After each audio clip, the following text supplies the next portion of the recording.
बिस्मिल्लाहिर्रहमानिर्रहीम, अस्सलाम वालेकुम। मैं हूं आपका मेज़बान वसी शाह। नाज़रीन गिरामी, और आप देख रहे हैं जश्न आज़ादी की तकरीबात के सिलसिले की खुसूसी लाइव ट्रांसमिशन सलाम पाकिस्तान।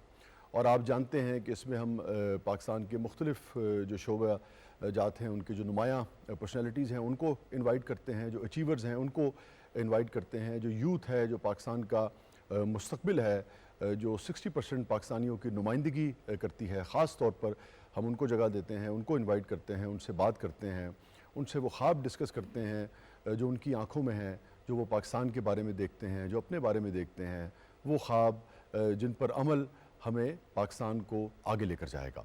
और आज भी इसी तरीके से हमने महफिल सजाई है।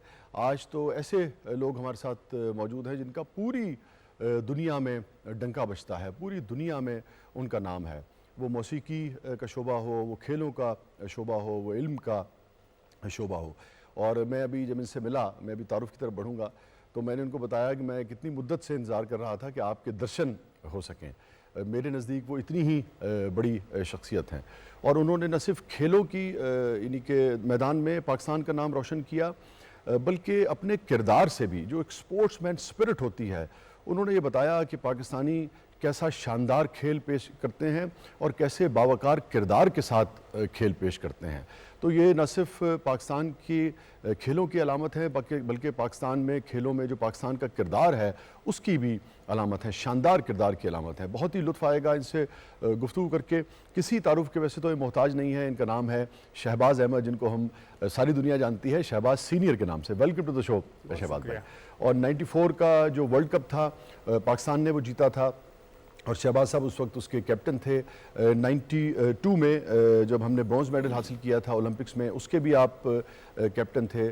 फिर 90 में पाकिस्तान रनर अप रही थी, फाइनल में मैच हार गई थी पाकिस्तान हॉकी की टीम, उसके भी कैप्टन शहबाज सीनियर साहब ही थे। और उसके अलावा 10 बरस तक यानी कि man of the tournament, man of the hockey रहे पूरी दुनिया में 10 बरस तक।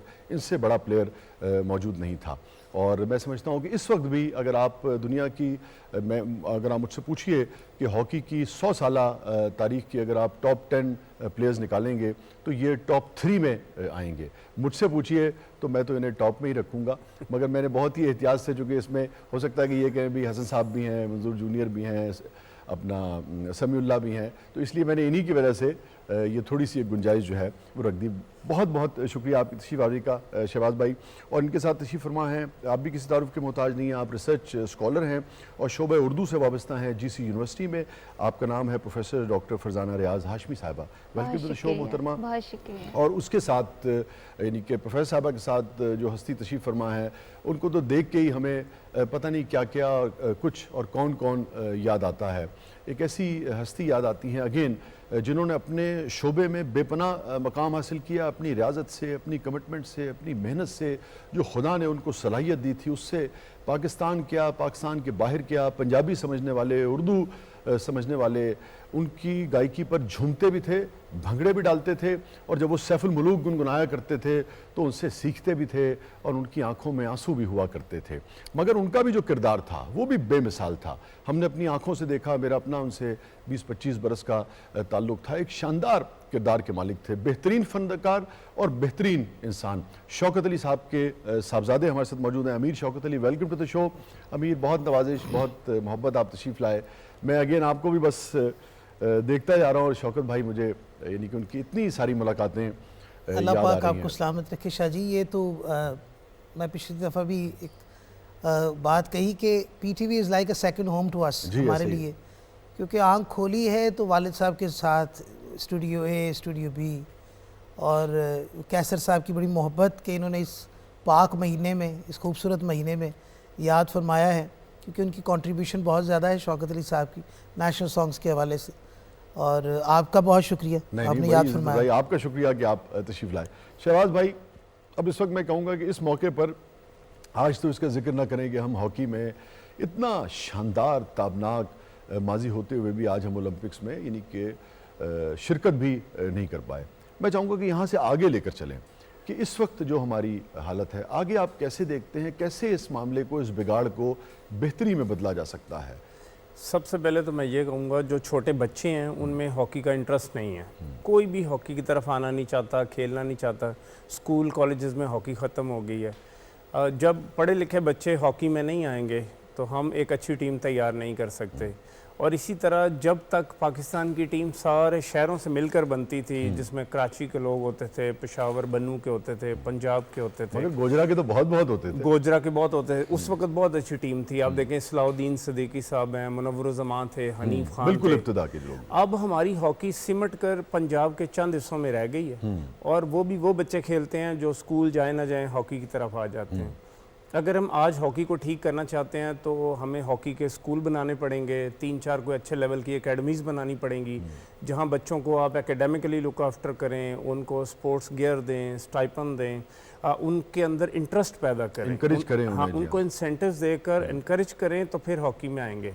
मेरे अपने 2 बच्चे हैं, एक 25 ईयर है, एक 20 का है, तो हॉकी की ना बात सुनते हैं, ना करते हैं, न खेलते हैं। इस कदर ये देखिए अब ये उनका नहीं, मैं ओवरऑल पूरे पाकिस्तान में अगर आप सुबह ट्रायल अनाउंस फिजा नहीं रही ना असल में। जी 100-200 लड़के से ज़्यादा नहीं आएगा, और अगर आप उनके ट्रायल्स लेंगे, खेलता देखेंगे, तो वो क्वालिटी स्टाफ आपको बिल्कुल ही नहीं मिलेगा। शहबाज साहब, पैसा नहीं है, अब एक तो ये वजह होगी, मगर आप लोगों के ज़माने में भी कोई बहुत पैसा तो नहीं था, मगर आप लोगों में क्या ऐसा जज्बा था? बात यह है कि उस वक्त क्रिकेट इतनी पॉपुलर नहीं थी पाकिस्तान में 25-30 साल पहले।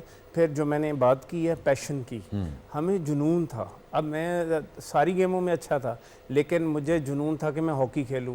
क्लास 9 में मैंने डिसीजन लिया और मैंने क्रिकेट और सॉकर को गुड बाय किया और मैंने हॉकी शुरू की। जिस स्कूल में हॉकी खेल रहा था उस स्कूल में कॉलेज के टीचर आ गए, उन्होंने कहा जी जब आप ये स्कूल छोड़ेंगे तो हमारे कॉलेज में आए। अब तो को बहुत अच्छा एथलीट भी होता, टीचर्स नहीं जानते। तो मैं उस वक्त मेरे ख्याल 15-16 साल का होऊंगा, तो पूरे शहर में लोग मुझे जानते थे कि मैं इतना अच्छा प्लेयर हूँ। मेरे वालिद के पास लोग जाते थे कि इसको हॉकी ज़रूर खिलाएं, ये एक दिन पाकिस्तान टीम में आएगा। इस तरह का माहौल फ़िज़ा अब नहीं रही। और मुझे ये बताइए कि कितना आप समझते हैं कि सरमाया इस वक्त अगर हो, बस अगर आपको ये रिक्वेस्ट की जाए कि भाई आप जिम्मेदारी को लें, चूँकि आपकी जो शख्सियत है, जो आपका तजुर्बा है, लाज बात है, ये तो फैसला अरबाब इख्तियार और वक्त करेगा, लेकिन अगर आप ये कितना समझते हैं कि कितना सरमाया इस वक्त हो तो हम दोबारा वो खोया हुआ मकाम या एक ऐसी पोजीशन में आ जाएं जिसे आप कहिए रिस्पेक्टेबल पोजीशन? बात यह है कि अगर आज हमारी डायरेक्शन अच्छी होगी तो 5 साल बाद रिजल्ट प्रोड्यूस होगा। लेकिन अगर आप एनुअली चाहते हैं कि कैलेंडर इवेंट को मीट कर सकें और डेवलपमेंट की तरफ जा सकें, तो 20-25 करोड़ रुपए एनुअली हो। ठीक है, जो अगर आप क्रिकेट से कंपेयर करेंगे तो वो एक इवेंट में इतना पैसा खर्च करते हैं। मैं इसलिए कह रहा हूँ कि मैंने वो पहले भी मुजाहिद साहब आए थे, उससे भी यही पूछा था। मुझे अफसोस ये होता है कि इतना ख्वाहिश साहब आए थे, सॉरी माफ, मैं समझता मुजाहिद जमान ख्वाहिश साहब आए थे, ख्वाहिश जुनैद, उन्होंने भी यही तकरीबन बताया था। लाज बात है, आप सब पुराने लोग हैं, आपकी तो टिप्स पे हैं हर चीज़। मैं समझता हूँ कि पाकिस्तान से मोहब्बत करने वाला जो सरमायादारी है, रियासत तो है ही है, स्पोर्ट्स बोर्ड तो है ही है, मगर अपने तौर पे भी अगर चाहें तो इसका मतलब है इसका रिवाइवल किया जा सकता है। एक्चुअली बात ये है कि वो जो बिजनेसमैन है वो माइलेज चाहते हैं। आपकी टीम की जो रैंकिंग है वो 17वें 18वें नंबर पे है दुनिया में। उनको पता है हॉकी पे इन्वेस्ट करेंगे, मीडिया इसको प्रॉपर कवरेज नहीं देगा, तो वो माइलेज गेन नहीं कर सकते। बेहतर यही होगा कि थोड़ी देर डेवलपमेंट का काम किया जाए, एक अच्छा जो टैलेंट हंट करके छोटे लड़कों पे इन्वेस्ट किया जाए, उनके लिए क्वालिफाइड कोचेस, उनके लिए क्वालिफाइड फिजिकल ट्रेनर। क्योंकि बदकिस्मती इस वक्त ये है कि जो इंटरनेशनली आपको हॉकी रिक्वायर्ड है वो हमारे बच्चों को खेलनी नहीं आती। जो कंपेटिटिव फिटनेस लेवल होना चाहिए वो दूर दूर तक नज़र ही नहीं आता।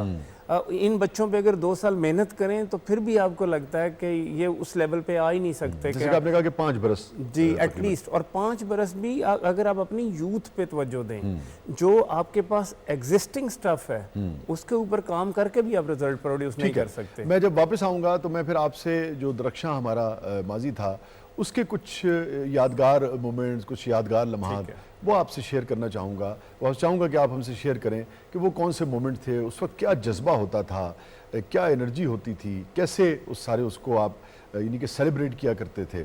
मैं इसकी तरफ बढ़ूँगा, मगर पहले मैं प्रोफेसर साहबा की तरफ बढ़ूँगा। प्रोफेसर साहबा, आप चूँकि रिसर्च स्कॉलर हैं और उर्दू आपका शोबा है, तो तहरीक पाकिस्तान और उर्दू इसको मिला के अगर आप देखें तो क्या आपके जहन में आता है? तहरीक पाकिस्तान और उर्दू को अगर हम देखें तो उर्दू को देखते मेरे जहन में एक ज़ुबान आती है, और उस ज़ुबान का एक बहुत बड़ा सकाफ़ती विरसा है, क्योंकि ज़ुबान जोग्राफियाई तौर पर भी एक हदूद होती हैं, लेकिन ज़ुबान का विरसा बहुत बड़ा होता है। इसलिए होता है जितनी ज़ुबान की वोकैबुलरी या अल्फाज होंगे, वुसअत होगी, उतनी बड़ी सकाफ़त होगी।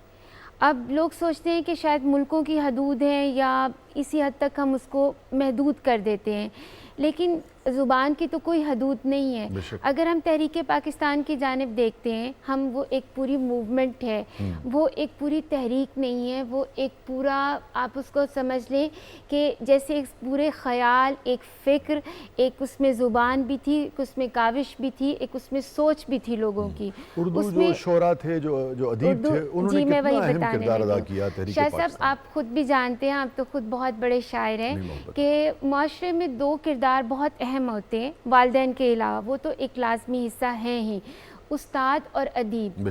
अदीब सोचता है और उस्ताद सोचना सिखाता है, ठीक है। अदीब ने सोचा, अदीब ने हिजरत के तजर्बे को, उसमें जो उस वक्त तजर्बात ने ज़िंदगी में जो करवटें ली, जो उसमें सिलवटें आईं, उन सिलवटों में जो अंधेरे उजाले थे, उनको जुगनू की तरह एक मुट्ठी में बंद करके हमारे सामने पेश किया।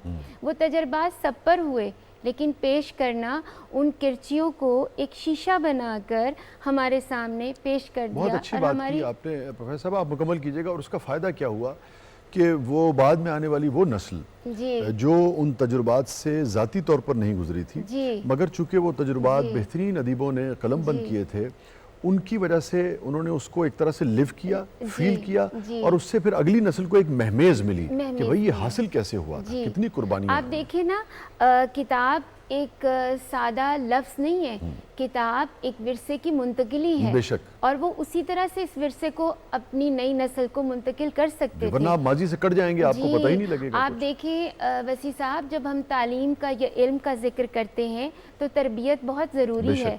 तो वो इल्म तो वो है ना जो कैफियत और एहसास और शऊर बनकर हमारे अंदर उतर जाता है, और फिर उसके बाद वो इदराक पैदा करता है। अब इस इदराक को तरबियत निखारती है, और वो तरबियत किताब देती है। बेशक बेशक, बहुत उम्दा आपने इसकी वजाहत फरमाई। मैं चाहूँगा अमीर, आगे बढ़ने से पहले शौकत भाई की कोई चीज़ आप हमें सुना दीजिए, उनको याद भी करेंगे, उनको ट्रिब्यूट भी पेश कर लेंगे इस बार। उनका एक मिली नगमा गाया हुआ, बेशुमार मिली नगमात हैं उनकी। खलील अहमद साहब की बड़ी खूबसूरत कॉम्पोजिशन।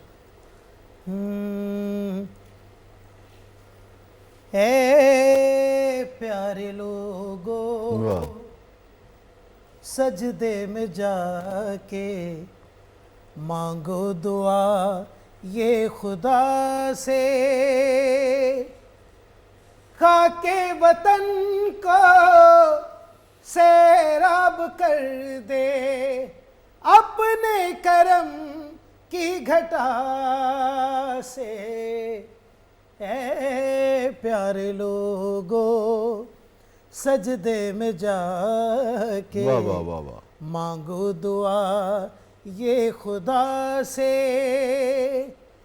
कितनी हंसी प्यार की ये ज़मीं है, इसका ज़माने में सानी नहीं है, प्यारा है अपनी धरती का चेहरा, दुनिया के हर दिलरुबा से। ए प्यारे लोगों, सजदे में जाके मांगो दुआ ये खुदा से, हमने किसी की तरफ कम ही देखा, सुभान अल्लाह, चमकाई खुद अपने हाथों की रेखा, हमको वतन की लू भी है प्यारी, गैरों की बादे सबा से। ए प्यारे लोगों, सजदे में जाके मांगो दुआ ये खुदा से। बहुत अच्छे अमीर साहब। मैं चाहूँगा शहबाज भाई, मुझे अमीर दोबारा आपकी तरफ आना है, और जो खुद आपने कंपोज किया मिली नगमा वो मैं सुनना चाहूँगा, मगर मैं चाहूँगा कि ज़रा स्टेप बाय स्टेप उन कामयाबियों का भी लुत्फ़ ले लें, उन अचीवमेंट्स का भी जो पाकिस्तान ने हासिल किए हैं।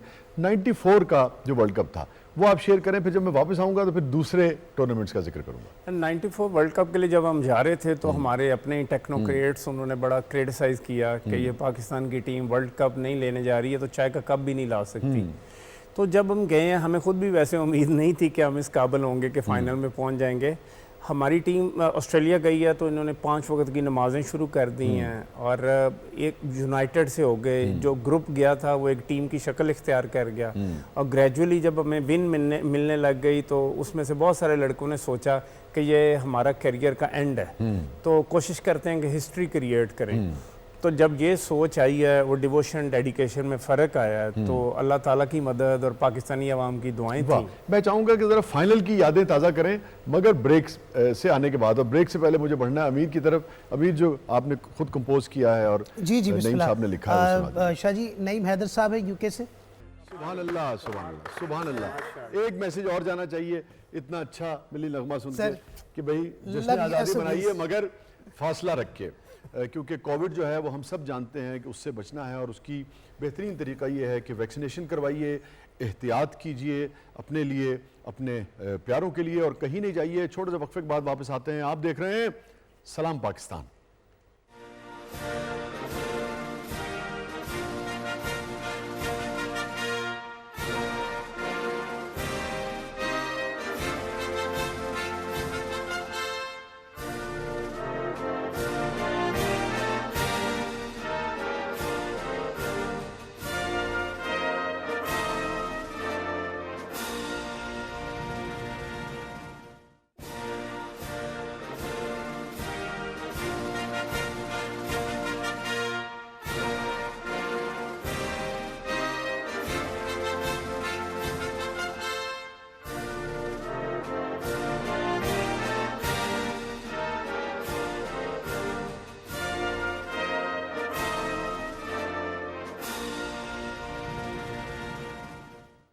वेलकम बैक नाजरीन। प्रोग्राम में एक मरतबा फिर हाजिर खिदमत हैं। आप देख रहे हैं जश्न आज़ादी की तकरीबात के सिलसिले की पाकिस्तान टेलीविज़न की खुसूसी लाइव ट्रांसमिशन सलाम पाकिस्तान।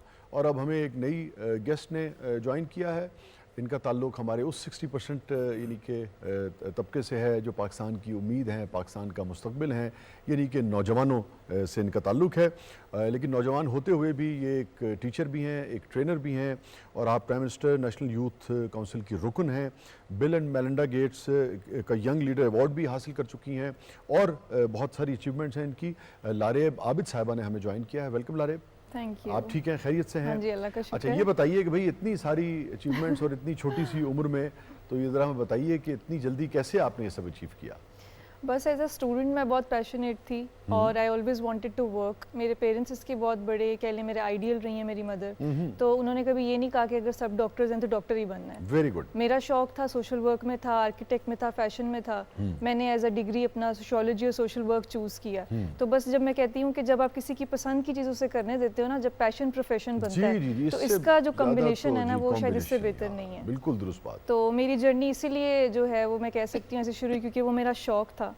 फिर जब मैं पहली दफ़ा यूएस स्कॉलरशिप पे गई, यहाँ से पाकिस्तान को रिप्रेजेंट किया, वो मेरी एक जर्नी शुरू हुई थी। और किस शोबे में था आपका स्कॉलरशिप? सोशियोलॉजी में ही था और मैंने सेमेस्टर एक्सचेंज प्रोग्राम उधर पढ़ा था अपनी बैचलर्स में। Very good. मैं चाहूँगा थोड़ा सा लारेब उस प्रोग्राम के बारे में बताइए। बहुत सारे यूथ जो है वो बाज़-औक़ात उनको रहनुमाई नहीं होती कि स्कॉलरशिप्स कैसे मिलते हैं, कैसे हासिल किया जाए, किस वेबसाइट पर जाकर देखा जाए, उसके लिए एलिजिबल कौन कौन होता है, एलिजिबिलिटी के लिए क्या कुछ करना है, थोड़ा सा अगर आप गाइड कर सकें नौजवानों को। बिल्कुल, क्यों नहीं। बल्कि ये ऐसा क्वेश्चन है जो मुझे सबसे ज़्यादा सुनने को मिलता है क्योंकि मैंने तकरीबन 30 कंट्रीज़ विजिट किए हैं सो फार, फुली फंडेड। और अक्सर लोग सोचते हैं कि पता नहीं पैसा लगाया जा रहा है, क्या हो रहा है। मैं सबको बताती हूँ सारा फुली फंडेड है। कुछ जगहों पर मैं सेमेस्टर एक्सचेंज किया, कुछ जगह फेलोशिप पे गई, कुछ एज अ ट्रेनर गई, कुछ जगह आइडियाज़ पे मेरी सिलेक्शन हुई।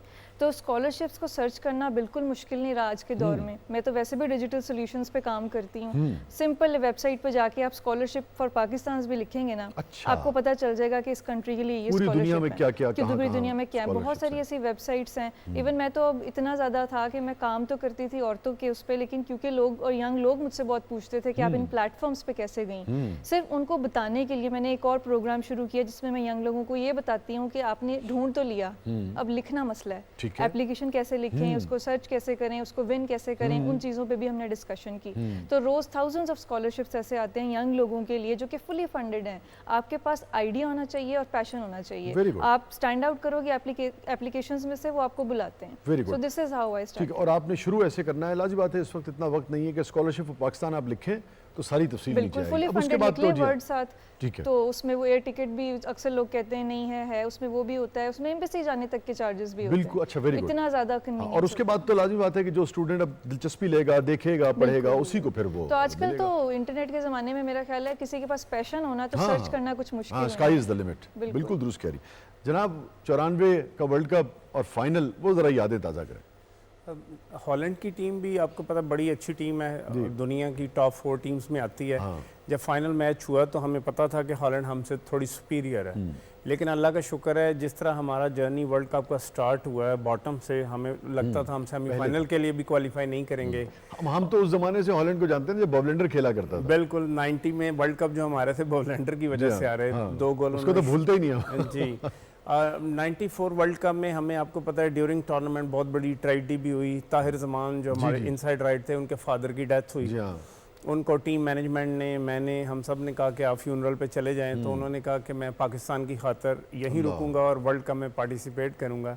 और ये एक बहुत बड़ी रीज़न थी। कितना मुश्किल होता है जी, जब वर्ल्ड कप जीत कर हम पाकिस्तान आए हैं तो वर्ल्ड कप की ट्रॉफी हमने फिर ताहिर जमान को दी थी कि भाई आपने। हाँ जी। और वाह, जो वाह, वाह। जो 94 वर्ल्ड कप है, वैसे तो कलेक्टिव एफर्ट है, टीम गेम है, सारे बहुत अच्छा खेले, लेकिन जो 4-5 लोग हैं उनकी कंट्रीब्यूशन बड़ी डिफरेंट है, जिसमें गोलकीपर मंसूर जो आज हमारे दरमियान नहीं अल्लाह है। ताला गनी करे रहमत हाँ फरमाए, जी, उनकी एक्स्ट्रा ऑर्डनरी परफॉर्मेंस। फिर उस्मान शेख राइट ऑफ थे, ताहिर जमान थे, कामरान अशरफ सेंटर फॉरवर्ड थे जिन्होंने 8 फील्ड गोल किए उस वर्ल्ड कप में।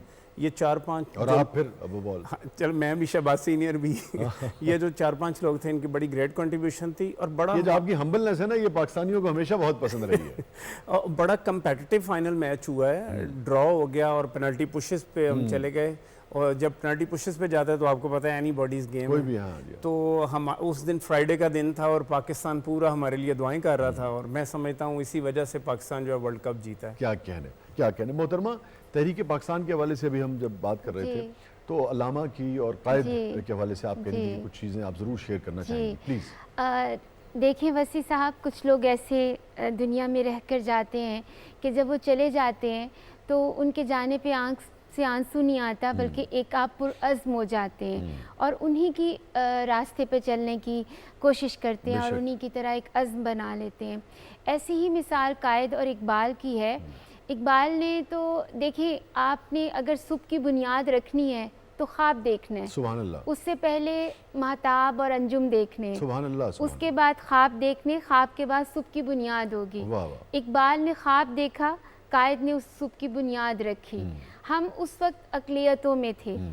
कायद आज़म ने हमारे लिए उस चीज़ को पहचाना, हमारे लिए कोशिश की।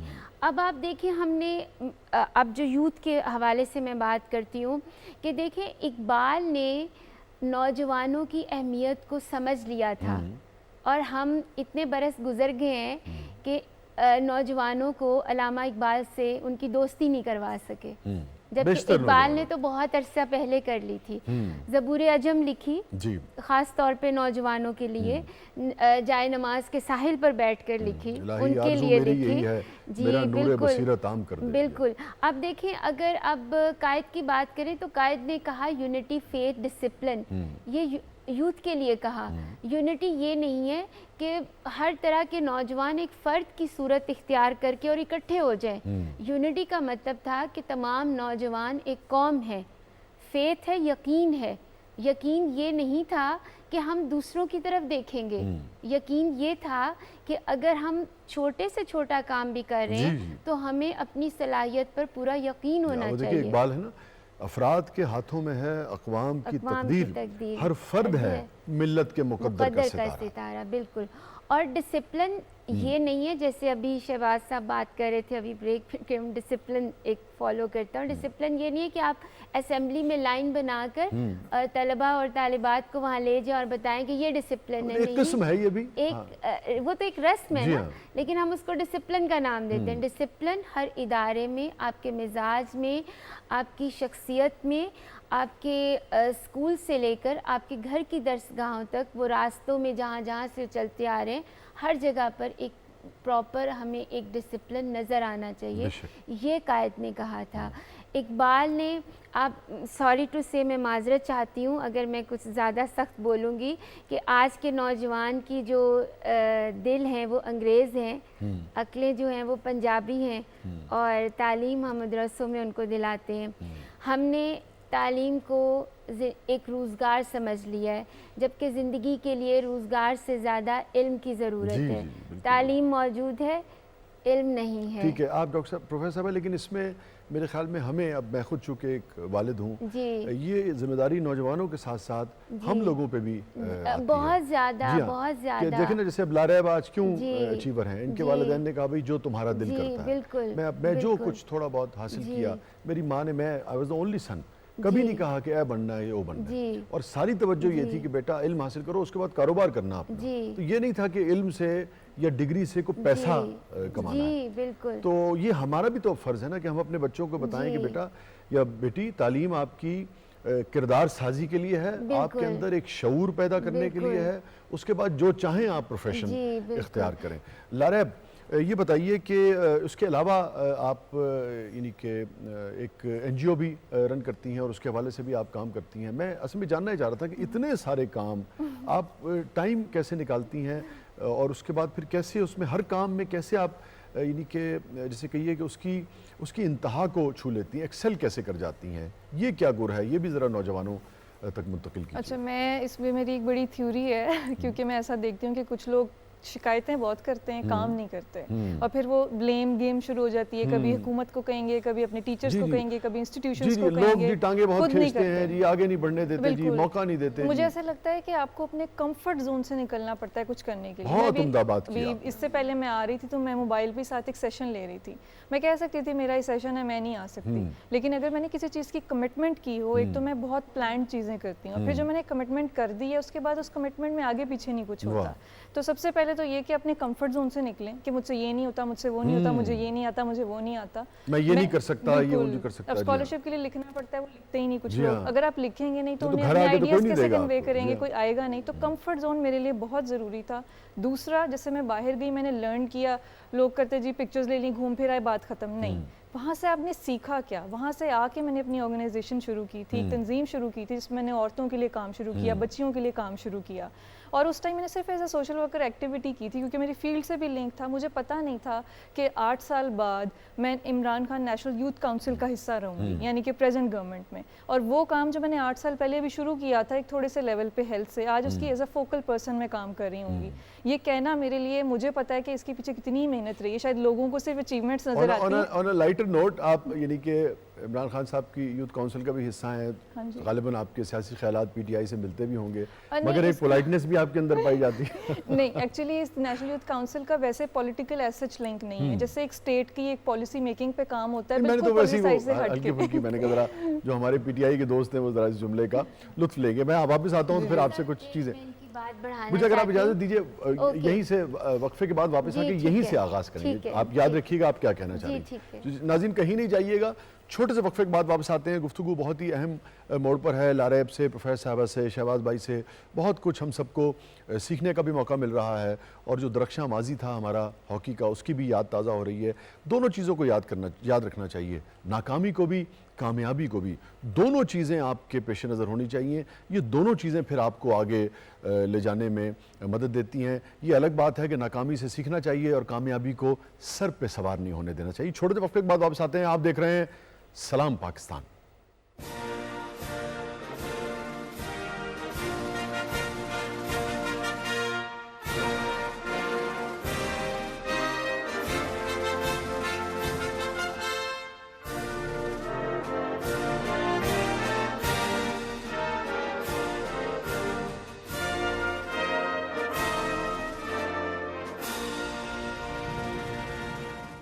वेलकम बैक नाजरीन, सलाम पाकिस्तान में एक मरतबा फिर खुश आमदीद। हमारे साथ मौजूद हैं शहबाज सीनियर साहब, पाकिस्तान की शान है, पाकिस्तान की हॉकी की पहचान है। हमारे साथ मौजूद है मोहतरमा प्रोफेसर डॉक्टर फरजाना रियाज हाशमी साहिबा और मोहतरमा लारैब आबिद साहिबा। अभी आप लारैब ने जो बात मुकम्मल की थी उस पर आप कुछ कहना चाह रही थी प्रोफेसर? जी, मैं यूथ के हवाले से कहना चाह रही थी कि क्योंकि मैं ख़ुद एक सरकारी यूनिवर्सिटी में पढ़ाती हूँ और आजकल ऐसा है कि यूनिवर्सिटी में स्टूडेंट एक्सचेंज प्रोग्राम्स जो हैं वो बहुत ज़्यादा हैं। हमारे मुख्तलिफ यूनिवर्सिटीज़ जो हैं, दुनिया भर की यूनिवर्सिटीज़ के साथ हमारे MOU साइन होते हैं। हर यूनिवर्सिटी में, पाकिस्तान की हर यूनिवर्सिटी में ये गवर्नमेंट का बहुत अच्छा स्टेप है। अब मसला ये है कि हमारे तलबा और तालिबात में जो कुछ मुझे कमी महसूस होती है कि वो नक्श नहीं बनाते, अक्स देखना शुरू कर देते हैं। जबकि नक्श नहीं होगा तो अक्स नज़र नहीं आएगा। जब उनको धुंधला अक्स नज़र आता है तो इंतशार पैदा होता है। तो इसके लिए और फिर वो शीशे को बुरा भला कहते हैं, बुरा भला कहते हैं, बजाय इसके कि ये देखें कि ये तो सिर्फ अक्स ही देगा। जी, अपनी खामी है, या शीशे का क्या कसूर है भाई? बस मैं उनसे यही, मैं अपने तलबा और तालिबात, अपने स्टूडेंट से भी अक्सर यही बात करती हूँ कि जब तक आप नक्श नहीं बनाएंगे आपको खुद को कैसे देख पाएंगे। अभी आप एक अपनी कुछ जाती भी एक बात शेयर कर रही थी, अगर आप मुनासिब समझे तो मुझे लग रहा था कि वो भी बड़ी इंस्पिरेशन हो सकती है, खास तौर पे हमारी बच्चियों के लिए।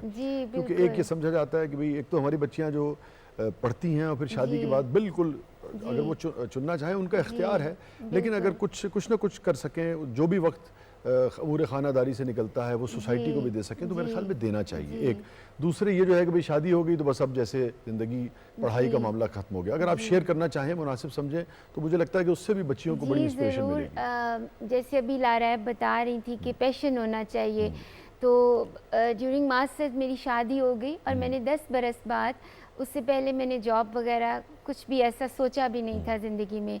लेकिन मास्टर्स के बाद शादी हो गई जी, ड्यूरिंग मास्टर्स आपने मुकम्मल कर लिया, मुकम्मल फिर 10 बरस आपने सिर्फ अमूर ख़ानादारी आप उसमें मसरूफ़ रही, बच्चे, फैमिली सब।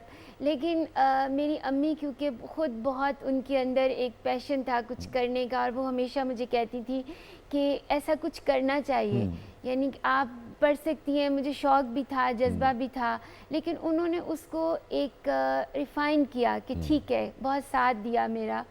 और फिर मैंने MPhil किया, PhD की और फिर अब माशाल्लाह से पढ़ा रही हूँ। 10 बरस बाद थोड़ा सा क्रेडिट आप मियाँ साहब को देना चाहेंगी कि नहीं इसमें से? ऐसी मामूली सा। जी ठीक है। वो बेचारे ने भी, मैं तो इजाज़त नहीं कहता कि इजाज़त उन्होंने दे दी, मगर को सपोर्ट की होगी आपको, जब आप गई होंगी तो कहीं कुछ और काम कर दिए होंगे। थोड़ा सा अगर आप दे दें ऐसी 1-8%। ठीक है। मेरा इसमें एक अहम नुक्ता ये था कि मुझे आगे लाने में भी एक औरत थे पीछे। जी। और वो माँ की शक्ल में हो, जैसे भी हो, लेकिन उन्होंने मुझे इस तरह से नहीं कहा कि आप कुछ नहीं कर सकते, आप कर सकते हैं। तो हस्बैंड तो होते ही हैं साथ, मियाँ साहब तो होते ही हैं। इतना बुरा नहीं है मर्द जितना हमने बेचारे को बना दिया आज की सोसाइटी में। बहरहाल ये यकीनन हमारी बच्चियों को इससे इंस्पिरेशन मिली होगी और मर्दों को भी मिली होगी कि भाई अगर किसी आपकी अहलिया में कोई सलाहियत है तो वो आपका प्राइड है। जैसे मर्द घराने का प्राइड होता है, अगर कोई अचीवमेंट है तो अगर खातून खाना भी कोई अचीवमेंट अगर करती है तो वो पूरे घराने का प्राइड है। मुझे बड़ा अच्छा लगा, वो हमारे दोस्त हैं फ़ख्र आलम, तो अभी उनकी अहलिया ने कोई अचीवमेंट की तो फ़ख्र ने एक बड़ी अच्छी एक पोस्ट लगाई और उन्होंने कहा कि मुझे बड़ा फ़ख्र है अपनी बीवी पे कि उन्होंने एक जो भी उनकी अचीवमेंट थी, तो मुझे बहुत अच्छी लगी ये बात। तो बहरहाल यानी कि बाकी आपकी मर्जी, आप जितना क्रेडिट देना चाहें। जेलस भी हो जाते हैं। ये भी मसला बीवी आगे ना बढ़ जाए, समझना चाहिए। हमारे मर्दों को भी बहुत अभी सीखने की ज़रूरत है। जी प्लीज़। मैं भी मैरिड हूँ और मेरे हस्बैंड और मैं, हम अब जो काम करते हैं वो सारा मिलके करते हैं। जैसे आपने पोस्ट की बात की, उस तरह से वो उतने ही दिल से उस चीज़ को शेयर करते हैं जैसे उनकी अपनी अचीवमेंट हो। हमें ऐसा लगता है कि एक दूसरे की जो भी अचीवमेंट है वो हम दोनों की, और हमें मिलके काम करना है, कोई अलग अलग तो एंटिटी नहीं है, मुमकिन ही नहीं है। तो ये बड़ी इंपॉर्टेंस रखता है, हस्बैंड की सपोर्ट भी और वाइफ की सपोर्ट भी। हस्बैंड जिस भी फ्रंट पे जो पार्टनर है, अगर वो बेगम कहीं घर में काम कर रही है भले और मर्द बाहर कर रहा है या औरत बाहर कर रही है, जब तक दूसरा उसको सपोर्ट नहीं करेगा, घर में भी दोनों, जब तक दूसरा सपोर्ट नहीं करेगा उस महाज पे कामयाबी आपको नहीं मिल सकती। शहबाज भाई, अब जरा 92 के ओलंपिक पे आ जाएं, जरा उसकी यादें और फाइनल।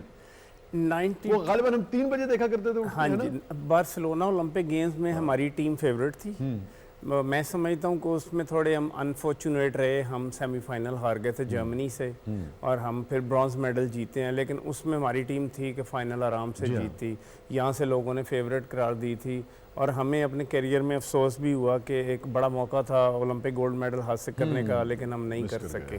और जो वो एरा था ना 94 तक का या 96 तक का, उस वक़्त जो थे हमारे पास हर पोजीशन के 3-3 4-4 प्लेयर होते थे, लेकिन एकदम से हमने फिर देखा 2000 के बाद जो डिक्लाइन आया है, हमें अच्छा स्टफ़ नहीं मिला और हम प्लेयर्स ही ढूंढते रह गए हैं।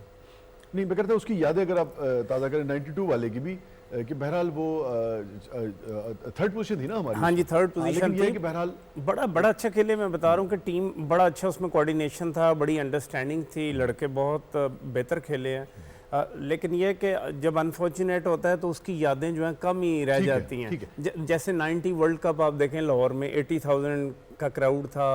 और मैं इतना सारी रात फिरता रहा कि हम फाइनल क्यों हार गए, लेकिन अब मैं लोगों को 94 बताता हूँ। हालांकि अगर मैं अपनी फिटनेस देखूँ तो 90 वर्ल्ड कप, और अगर मैं अपनी परफॉर्मेंस देखूँ वो भी एक्सेप्शनल थी 90 वर्ल्ड कप। विक्ट्री ज़रा ज़्यादा याद रहती है। कौन सा इस पूरे करियर में कौन सा यानी कि तारीखी आपका यादगार मैच एक, और दूसरे सबसे ज़्यादा किस टीम के खिलाफ लुत्फ आता था खेल के? मुझे तो पर्सनली सबसे अच्छा ऑस्ट्रेलिया के खिलाफ खेलना लगता है, क्योंकि वो भी अग्रेसिव खेलती है, हम लोग भी अग्रेसिव खेलते हैं। जब मैंने हॉकी करियर का आगाज़ किया तो 1987 में लखनऊ में इंदिरा गांधी टूर्नामेंट खेलने गए। उस टूर्नामेंट में मैं पहली दफ़ा मैन ऑफ द टूर्नामेंट हुआ। मुझे खुशी हुई कि प्ले कार्ड लोगों ने उठाए हुए थे। उस वक्त हमने नए नए F-16 लिए थे। अच्छा। तो मेरे नाम के साथ लिखा हुआ था F-16 सुपरमैन। उस वक्त मुझे मैराडोना कोई नहीं कहता था। तो मुझे याद आता है फिर उनका जो टॉप का प्लेयर था बलबीर सिंह, उसने मुझे 5000 कैश प्राइज़ दिया और वहाँ से मेरा कैरियर जो था वो स्टार्ट हुआ है। वो एक 87 में वो टूर्नामेंट मुझे बहुत याद है। फिर 90 वर्ल्ड कप जो लाहौर वाला है ये है, और 94 वर्ल्ड कप ऑफ कोर्स, क्योंकि ये जो सिडनी में हम खेले हैं उसमें न्यूजीलैंड और ऑस्ट्रेलिया के लोग जो मेरे पास आए, उन्होंने कहा it is only you who knows how to play hockey. तो वो मेरा ख्याल है जितनी देर भी मैं ज़िंदा हूँ ये नहीं भूल सकता। ऐसे लगता था जैसे वो सारे मुझे वर्शिप करते हैं। हाँ, नहीं सभी करते थे, इसमें कोई शक नहीं। ये जो ठहराव था आपकी शख्सियत का, ये जो स्पोर्ट्समैन स्पिरिट हमें देखा, मतलब मैं बहुत हॉकी लवर था, मुझे याद नहीं पड़ता कि आपने कभी किसी को हॉकी मारी, जवाब में भी हॉकी मारी हो, या अगर जवाब में भी आपने किसी को कोनी मार दी हो और आपको वो धक्का, मतलब मुझे 2 लोग मैंने उनको देखा, या अभी मैं मेसी को कभी कभी देखता हूँ कि वो 4-4 लोग उसको कवर करते थे और कुछ नहीं होता तो धक्का दे देते थे। यही आपके साथ भी होता था? एक्चुअली आप किसी भी कंपटीशन में हो, वो एजुकेशन हो, स्पोर्ट्स हो, जो जितना फोकस्ड होता है वो उतना अच्छा रिजल्ट प्रोड्यूस करता है। फोकस होने के लिए ज़रूरी है कि आपकी हर एंगल से प्रिपरेशन हो कि मैंने 6 महीने बाद वर्ल्ड कप खेलना है, कौन से जूते पहनूंगा, जिस दिन मैच है मैं सीढ़ियाँ ज़्यादा नहीं चढ़ूंगा, मैं टीवी ज़्यादा नहीं देखूंगा, मैंने अपनी नींद कैसे पूरी करनी है, अगर पाकिस्तानी कम्युनिटी आपसे मिलने आ रही है तो उनको प्लेजेंटली कैसे अवॉइड करना है, और जब ग्राउंड में आपको अपोनेंट इरिटेट करना चाहें तो आपने नर्व्स पे कंट्रोल कैसे रखना है। इसका गुर क्या था वैसे? ये मेरा ख्याल है मेरे अंदर तो ये गॉड गिफ्टेड था। आपका मिजाज में, क्योंकि मैंने अपने से जूनियर प्लेयर देखे हैं जिनको मैं खेलते देखने जाता था, लेकिन बाद में मुझे पता चला मेरी उनसे उम्र ज़्यादा है और मैंने उनके बाद हॉकी स्टार्ट की, और इस तरह अल्लाह ताला ने मुझसे हिस्ट्री क्रिएट कराई। आज के बच्चे तो शायद रिलेट ना कर सकें, मगर मेरी उम्र के लोग जिन्होंने हॉकी देखी है वो इसका लुत्फ लेंगे। ये सलीम शेरवानी साहब गेंद क्यों नहीं दिया करते थे किसी को? सलीम शेरवानी साहब को बहुत शौक था कि वो इंडिविजुअल खेलें और 3-3 4-4 प्लेयर को बीट करें। बड़ा अच्छा करते थे। लेकिन एस्ट्रोटर्फ की हॉकी ये थी कि आप टाइमली बॉल रिसीव करें, टाइमली बॉल डिलीवर करें। लेकिन मैं आपकी बात से ये बताना चाहूँगा कि जो बॉल कंट्रोल मैंने सलीम शेरवानी का देखा है, मैंने दुनिया में किसी का भी नहीं देखा। मगर वो किसी को दे देते तो बहुत सारे गोल हो जाते हैं। वही आप वाली बात है कि अगर वो सेल्फिश ना होते तो हो सकता तो वो बहुत ज़्यादा नाम पैदा करते। बहुत कमाल प्लेयर जी, क्योंकि जब आप टीम गेम खेलते हैं तो आपको टीम को सपोर्ट करना जो है ज़्यादा बेहतर है। और ये गेम्स की जो खास तौर पे इस तरह की गेम्स हैं जिसमें 4 खिलाड़ी, 6 खिलाड़ी, 10 खिलाड़ी होते हैं, उनसे यूथ सीखती भी यही है कि कैसे एक दूसरे के साथ मिलकर और पर चलना है। प्रोग्राम चूँकि बिल्कुल आखिरी लम्हात में है, मैं चाहूँगा प्रोफेसर साहब आखिर में आप कुछ अगर कहना चाहें नौजवानों से, यूथ से, पाकिस्तानियों से, तो ज़रूर फिर लारा बीबी की तरफ। मैं तो सिर्फ सब यूथ से यही कहूँगी कि दुनिया तो नहीं बसा लें लेकिन अपनी अक़दार को, पुरानी अक़दार को, उनको अपनाएं। वाह। और आप में किताब की खुशबू महसूस होनी चाहिए जो हमें नहीं आती। दुरुस्त है। और अगर किताब की खुशबू आएगी आपसे तो तहरीर में भी एक लम्स नज़र आएगा और अल्फाज का चुनाव भी एक बहुत खूबसूरत होगा। बेशक